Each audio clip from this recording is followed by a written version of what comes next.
পুলিশের একটি সাজোয়া যানের উপর থেকে একজনকে টেনে নিচে ফেলা হলো। তিনি সাজোয়া যানের চাকার কাছে সড়কে পড়ে থাকেন।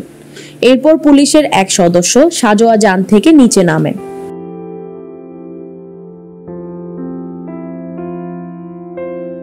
এক হাত ধরে তাকে টেনে আরেকটু দূরে সড়কে ফেলে রাখেন।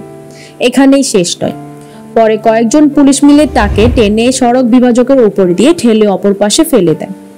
এই দৃশ্য মুক্তিযুদ্ধের সময় পাকিস্তানি হানাদার বাহিনীর অত্যাচারের দৃশ্য নয়। এই নরকীয় চিত্র স্বাধীন বাংলাদেশের। 18 জুলাই বৃহস্পতিবার স্বাধীন বাংলাদেশের police military institute of science and টেকনোলজির কম্পিউটার বিজ্ঞান ও প্রকৌশল বিভাগের 4র্থ বর্ষের শিক্ষার্থী এবং কোটা বিরোধী আন্দোলনের সক্রিয় কর্মী শাইখ আসহাবুল ইয়ামিনকে গুলি করে এভাবেই রেখে যায়।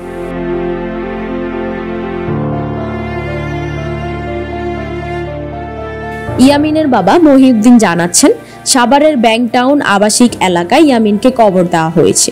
তার কবরে একটি তুলসী গাছ ও একটি ফুলের চারা লাগিয়েছেন মা নাসরিন সুলতানা। আবাসিক এলাকার ভেতরে থাকা শহীদ মিনারে ইয়ামিনের ছবি দিয়ে একটি ব্যানার টানানো হয়েছে। বিভিন্ন রাজনৈতিক দলের নেতা ও সাধারণ মানুষ তার প্রতি শ্রদ্ধা জানিয়ে ফুল দিচ্ছেন।